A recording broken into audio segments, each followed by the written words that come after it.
We're going to be joined by Krystal LaBeija next, who's going to give us a little more history of the House of LaBeija. We're going to talk a little bit about advocacy and what it means to be um, trans while black, because that's a certain intersection of uh, of existence that we need to acknowledge because many of you don't know, but ballroom was in fact created by black trans women.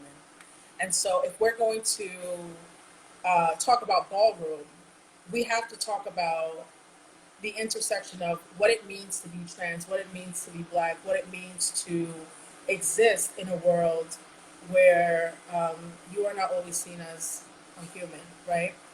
So that's very important because we take the art, we take the culture, but we need to acknowledge who created it. So we are joined now by Miss Krystal LaBeija. Yes, pride. Yes, pride completely. Pride completely. Hi. Hi. How are you? Good, good. And you are. Krystal LaBeija, the overall princess of the House of LaBeija. Yes.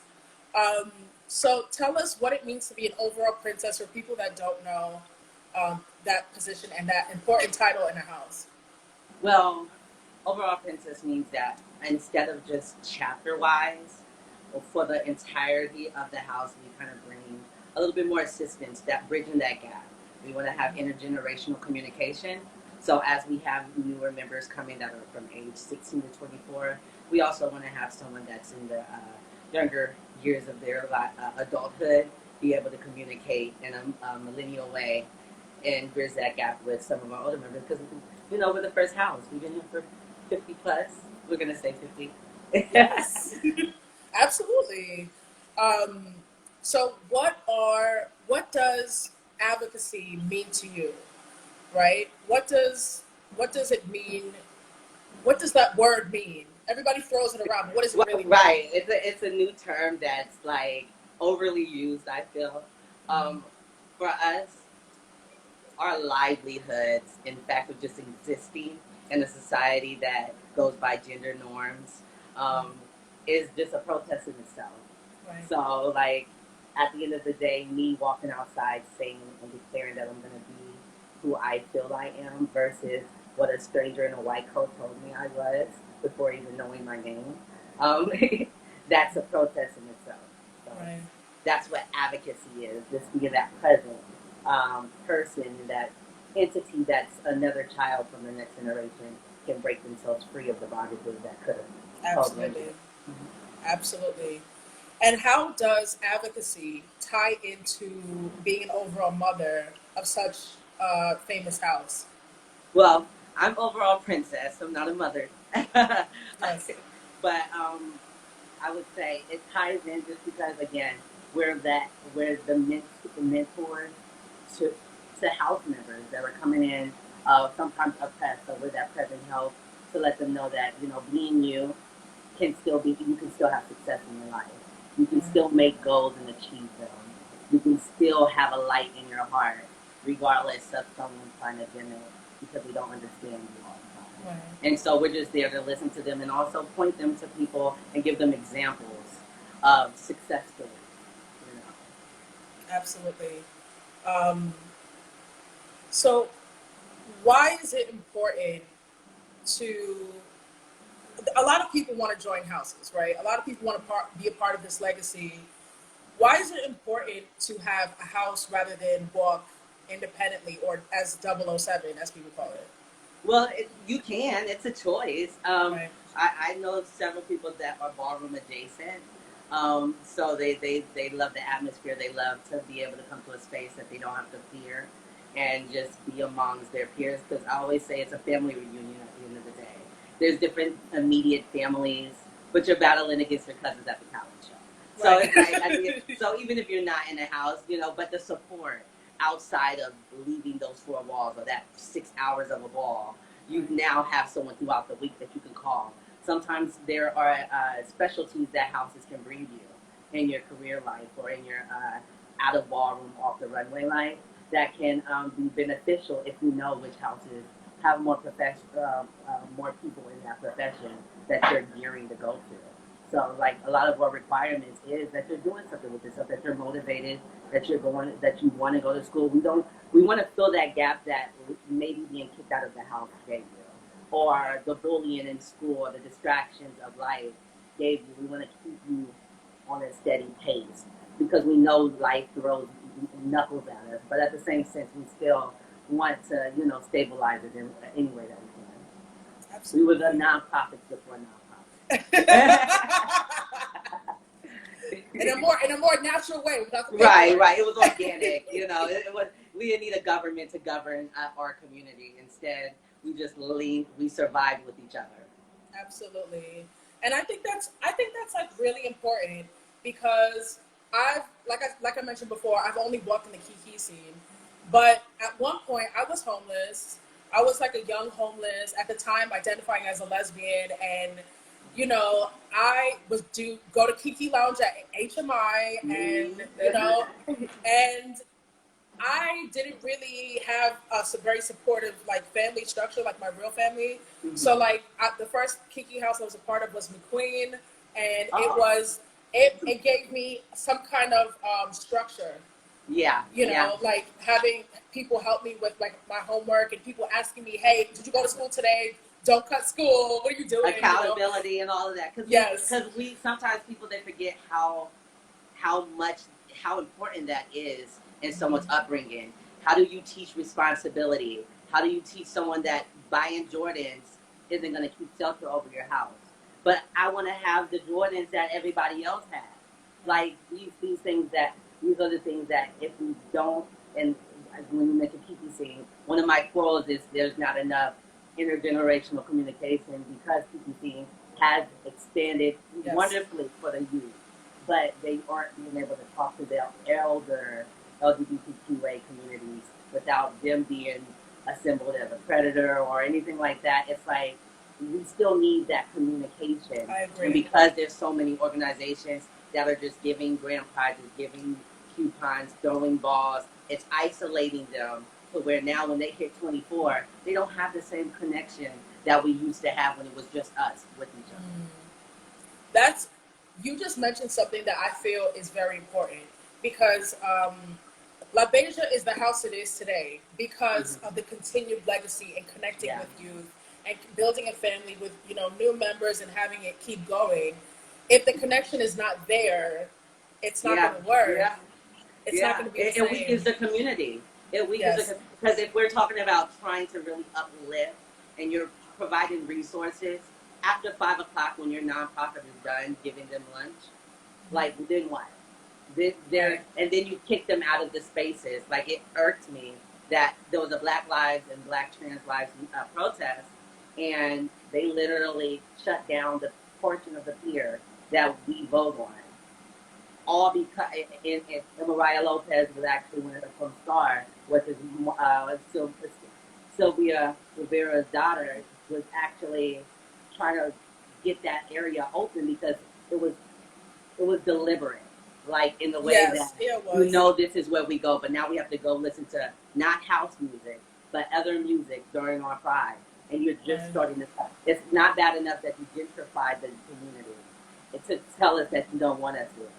But at the same sense, you're now telling us even on pride, we can't have our area. Right. And that's like you didn't even when you thought it was a dump spot, and we still seen safety there. Now all of a sudden that you cleaned it up, it's not good enough for us anymore. And I think that if before we say Stonewall and still see that our deprived Black LGBT community is still on the piers more than they are in shelters, that's a problem. Yeah. Like the pier is and we're talking about the pier in New York City. If you walk down Krystal Street, we're talking about that pier, and that's a place where a lot of us have gone. When I was homeless, I used to spend all night in the pier when it stayed open all night and stuff. And that's a place that we felt safe. That we feel safe. So to hear that it's closed and the areas are being gentrified, and it's very like. But that's the borough that has all the resources and all the money for our community, and then they wonder why, when you put us in SROs or in buildings in Brooklyn and in Bronx, and then you expect us to go back there after you let us go at 5 o'clock. What do you want to? And then if those who are that are 16 to 24 that aren't in the shelter system, they are at Ali Forney where there's limited beds and you have to check in by 6 or 7. And if they run out, then where are you going? You're in Manhattan, the safest borough, that has all this money to take care of you, but there's not enough places for them to sleep. And then you want them away from the only place they can say is home. And you have these remembrance statues, these white statues staring you in the face for a protest that we started and they were sleeping on the piers then. Right. And now we're still there and you don't want us there either. So where do we go? So that's another protest in itself. So Black Lives Matter, yes, it should matter enough to not let those that are homeless not have a place to at least hold them open. Right. To relax, to just be yourself, to just like unwind. And I think everything you said spells what being an advocate is. Kind of speaking on these issues, because most times when people are posting like Black Lives Matter, they're really just talking about black cis straight men. They're not talking about all black people. And it's it's something I peeped. So what are your thoughts about that? Okay, well, just recently when we were talking about George Floyd, 3 days into the protest, Tony McDade died, who was a trans man, but he was misgendered. And so everybody thought it was a black woman. And so that tells you right there how the community doesn't react when the same situation can happen to a black cis woman as well. So when we're talking about, finding liberation for black people other than the ones that, they say, why aren't trans people protesting? Well, most of my trans sisters died from the hands of black men. So if we can't address that, then you can't be surprised that we don't want to be amongst the same crowd that watches us die from the hands of these black men. And I'm not saying them in general, but still in an entirety, when I'm at the protest in Minneapolis, the same place, the same week, a trans girl was in a convenience store, scared for her life from a mob of people, both women and men beating her. So, like, how can we feel safe on the front line with you if even in the midst of your protest, you can't find patience or understanding that we're black first. Right, and make space. Right, and actually like make the space for people that are still black, but just may be a little different from you. It always blew my mind how that kind of existed. And it kind of like, it speaks for itself with the riots, the riots, the protests. Whose names are they protesting for? Who are they fighting for? Who are they out in the streets for? And I think that in itself is so disrespectful. It's so disrespectful because it's like, the other 364 days of the year, you want to borrow from us. You want to borrow the culture. You want to, I want to go to a ball. You want to be a spectator at a ball. We're great accessories for right. You have one. And that's the one thing I hate, when they feel they're entitled to tell us how to be the best us because they have a friend. They're like, I have a friend, so you're doing the same thing that we say racist people do. Right. I have a friend. I have a black friend. It shouldn't offend you. Right. I have a friend, so you should look like this. You should be like this. It's It's sad. It's just sad. Like it's it's one thing to be talking about it, but it's like it's just sad at the end of the day. And it kind of ties into like the next question I have for you, which is like, being trans while black. That intersection is so not talked about, the experience. And when it is talked about, in my opinion, it's on platforms where they just want you to kind of tell all the horror stories, and people kind of just want to, people want to like, eat up your trauma and pain, but they don't really hear you. Exactly. They don't really see you. It's more so we invite you for you to tell us how your life is. Like it's a sitcom or something. Right. But not really empathy. There's no empathy. There's no will to change.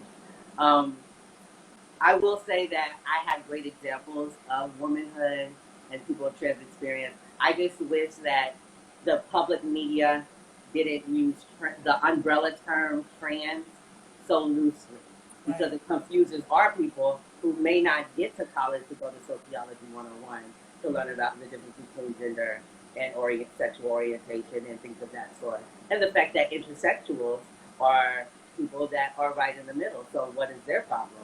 That God Right. cursed them. So it's like I think that when we call it what it is, there is an umbrella and there's categories within it, and that's a drag queen. That's a gender nonconforming.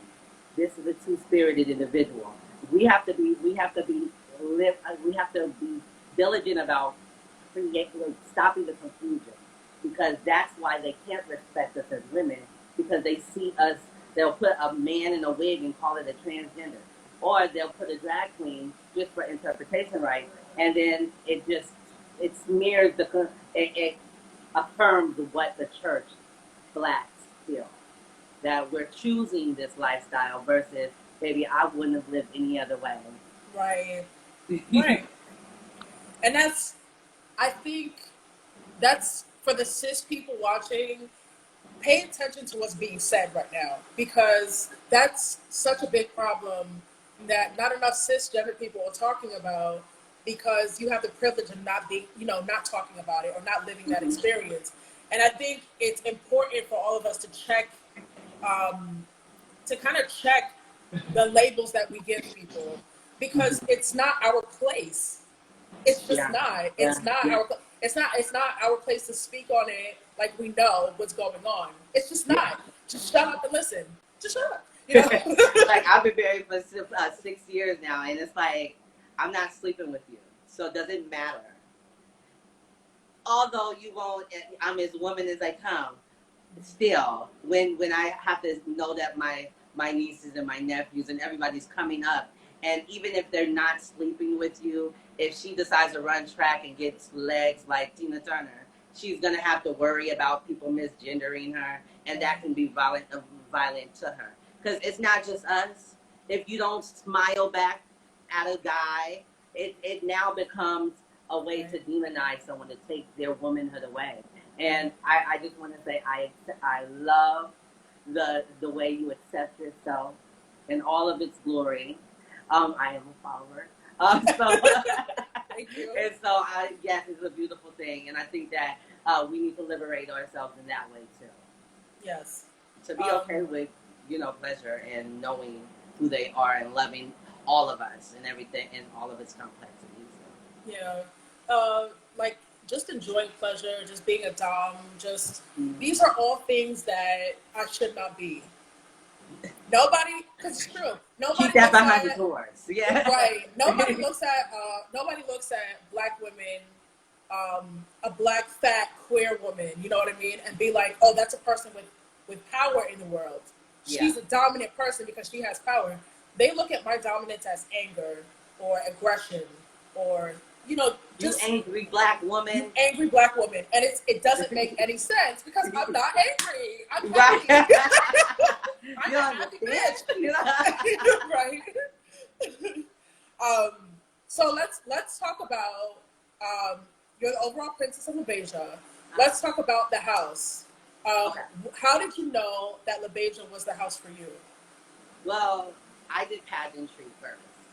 And being in that arena, Krystal LaBeija's name comes up a lot, because she started off in pageantry, and ballroom kind of mimicked that more. So it was geared around the femme queens, or the queens of femininity, and so her just in that protesting way. Because till this day, there's a lot of racism within the different drag systems that exist. They even discriminate against those who have surgical procedures or that are more woman than the drag queens. And Yeah. so there's some that won't let you compete in that sense. And so just knowing that about how Krystal just stood up for herself against that whole system, um, just inspired, that won me over. Not to mention the family essence. Like, I was someone that got kicked out of entertainment, got kicked out of church. I went to a Bible college, things of that sort. So it's like having someone say that you matter still, having someone say that, hey, you still have something to give to the world. Don't let that dim your light shine. Sunshine, baby, LaBeija. So that actually gave me purpose again, and it reignited my flame to want to like make sure that if you need it, it's there for you. I don't care what house you go to, although those are better. But if you go to the house, but at the end of the day, like it's it made me know that there's something I can pass on the way that it was passed on to me as a resource. Absolutely. Um, why is remaining present in the legacy so important? Ooh, well, um, because like if we're not here, then who will be there? Like I see us getting all these accolades and being on mainstream and stuff. And I'm so thankful, but I don't want it to be dummied down to just being a competition. I don't want it to just be something that people watch as entertainment and that's it. Because then once we do that, we'll lose that safety place, and the government will be raising our kids again, and then who Right. will protect them? So, like for me, I don't want to. I don't want to just bring out the entertainment categories. Realness was about survival. Survival. Like if you ain't willing enough to go to the store and bring back the money that was made, then like we ain't eating. The house is Right. starving. That's where it came from. So like I don't want to lose all of like uh, designer, designer versus designer. There's like different categories that uplifted the fashion designers, that uplifted the creators, the hairdressers and stuff. I feel like there's so much job building and career empowerment and confidence boosting that is necessary. And if we water it down and we continue to let it grow and lose that legacy and lose ownership of something we created, then honestly, where can we go? Right. The cause has been here for 150 years. The house scene as we know it's been here for 50 plus. Right. Like, where will we go at that point? Right. So, I mean, one of the things I heard you talk about was the careers that are built out of ballroom. Can you like expand on that a little bit? Because I don't think people understand how deep this goes. You know? Well, a lot of the dances that you see behind people, the celebrities that are on tour, they come from us. Right. A lot of choreographers that aren't mentioned, they come from us. Right. There's dances within the Alvin Ailey company. Hello. There's we're on all the award shows, adding ambiance to the ones you deem queens. We're in your hair. We're in your makeup. We're in the way that you do your tutorials. We're in the way that you decide to hashtag. We're in the, Right. like there's so many trends that come from within that you know it gets there, and we love it because we know that you're paying attention, and that's all we want. We just now want you to call it out and say, "Hey, girl, come over here, show me this," and it'd be a first-hand situation versus a roundabout. Oh, my friend told me about this, and this is, and then we're just a little leaders in the conversation. Right. And you know, all the people that like follow these celebrities and think, oh, this celebrity Rihanna has such good fashion, or like Beyonce dresses so well. Where do you think that came from? The fashion designers. My Yeah. auntie, she's a fashion designer. I have several friends who designs, who sews the custom looks before Right. they get on the New York Fashion Week. Hello, Right. where can you get a free runway show with fabulous girls eating the floor with your runway so that you can make your media kit to submit to these shows or to Right. submit to these artists? Right. Ta-da! You're Ta-da, welcome. right. And you know what?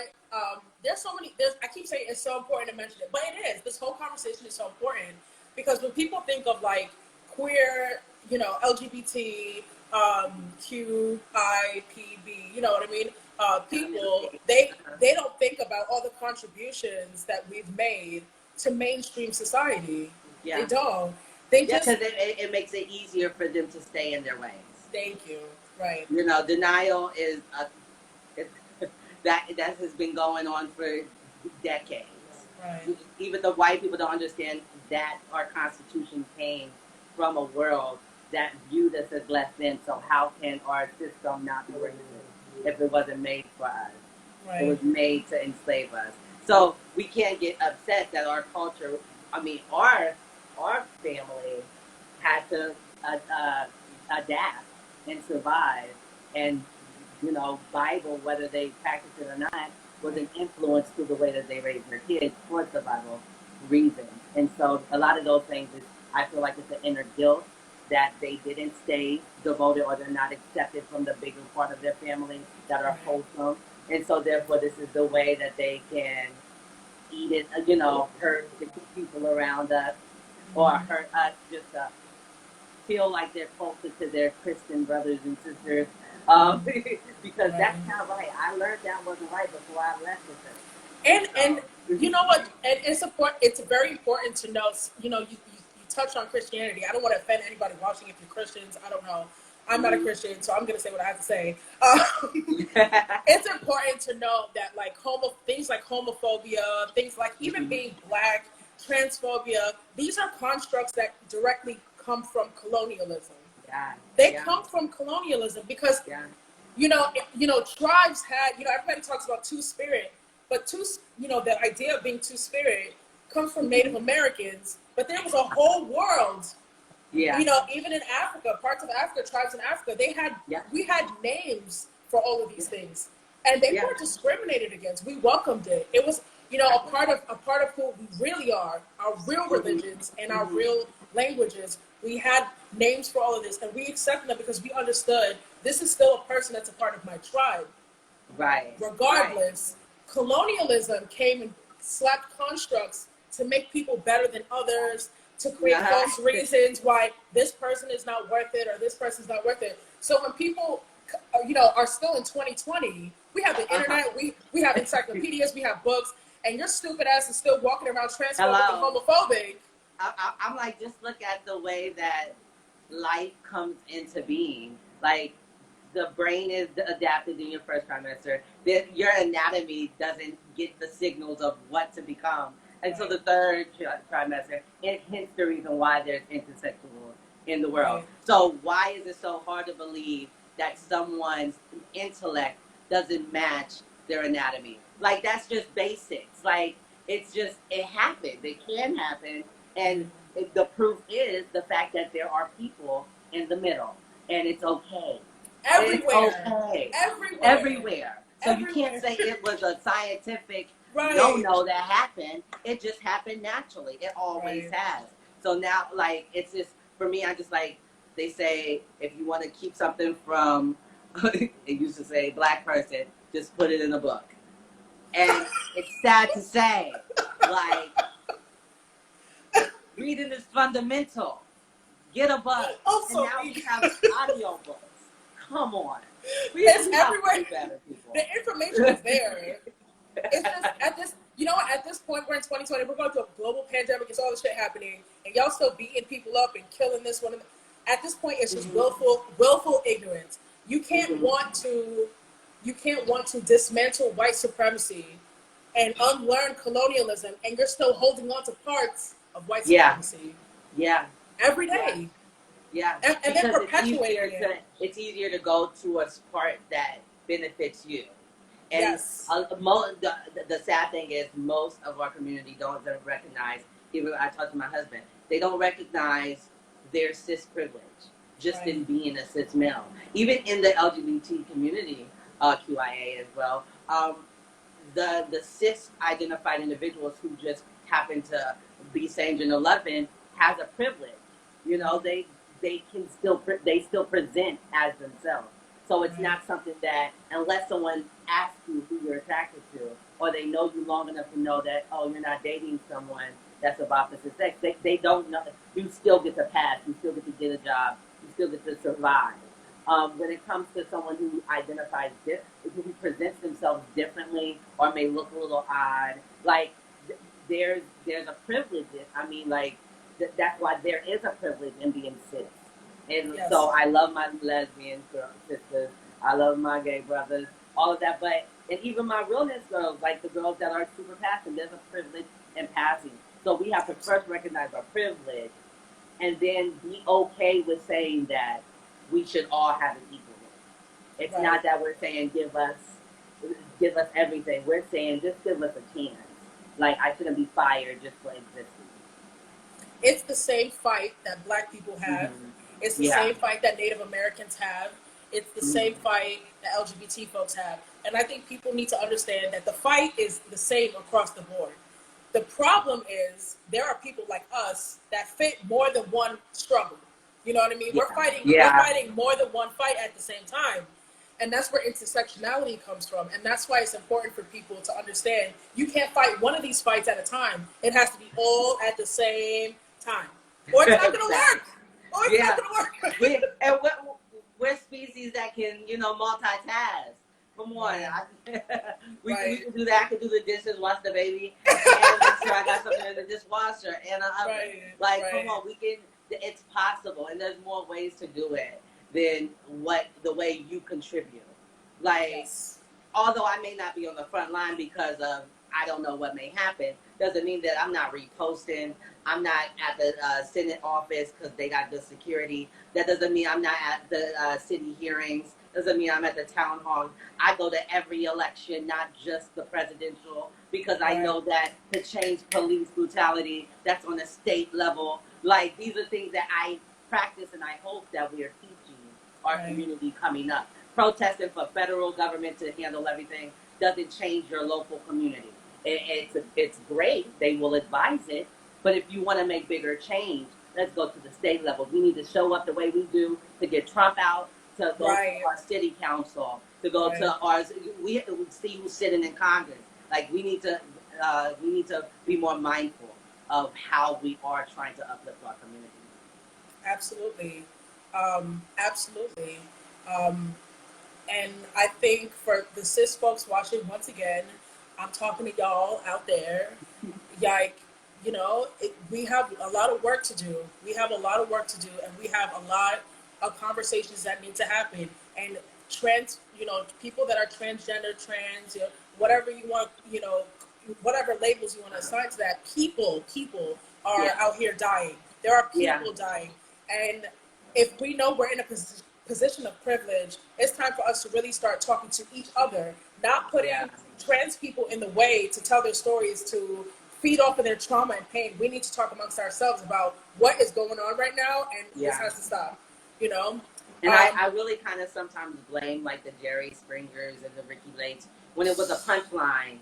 And it's funny because black people always mention about in order to get rich you got to put on a wig and a dress and all this stuff, and we're like, well, not technically. It's a mission behind that, because if you're desensitized and you see somebody walking around like that and you're mad at America putting your favorite comedian, you're the person you look up to in a dress, then you're gonna, when you see someone outside that you feel is a man in a dress, you're gonna reenact that anger and you feel okay with it. And then the friends just laugh at it and say hooray, because you guys already built up this thing that, oh, they are making our celebrities do this, so let me take it out on them.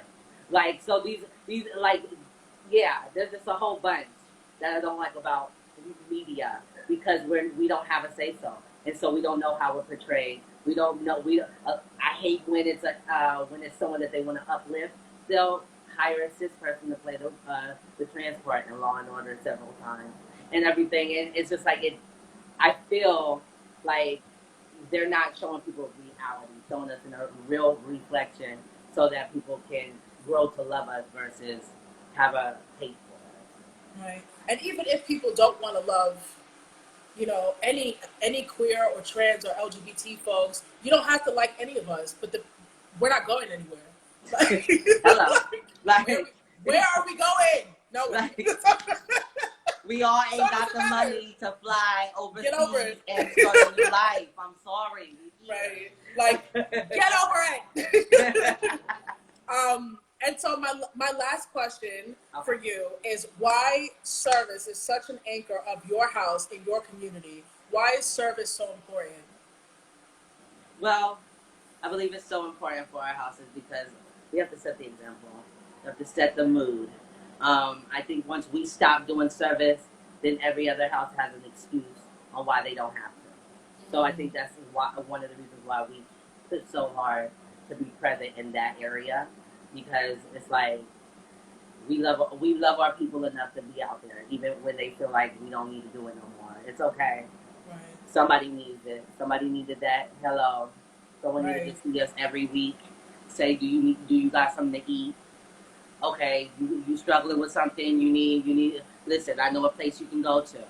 Right. You know, you've been out here a couple of nights. I've been seeing you in that same cute outfit. Like, what? You need some more? That Some was outfits? me. That was You me. know what I mean? Yeah. So like, that was me. Yeah. It takes that, because like honestly, I always say that because I'm independent. I feel like we need to do more of raising our people to that next level. We have to do that. We can't blame and wait for anybody to pick us up if we're not willing to do that ourselves. Absolutely. Krystal LaBeija, you are a force. You are gorgeous. You are such a powerhouse. And I want to thank you so much for all of your words. I want to thank you so much for your advocating and being out here and doing the work. Thank you so much. Where can we find more of your work? No Put it out problem. there. Well, I'm at Krystal LaBeija on all social media, so I'm easy to find. That if you haven't seen it yet, please go see Peer Kids to Life by Elegance. It's a documentary about my transition and how I even found the house and the ballroom via the pier. And where can we find that? That's a pier. We just now aired on at the Outfest. So you can find it at different places. I'm following them too. So if you go there, you'll see some links to Pure Kids to Life. Mm-hmm. Awesome. And they have an Instagram too. Mm-hmm. Awesome. Krystal LaBeija, thank you so much. We are coming back with Freddie LaBeija and overall mother Vivian LaBeija in about 10 minutes. So join us at 7 o'clock. Krystal LaBeija, thank you so much. Love you, love you, love you. Love you. Bye.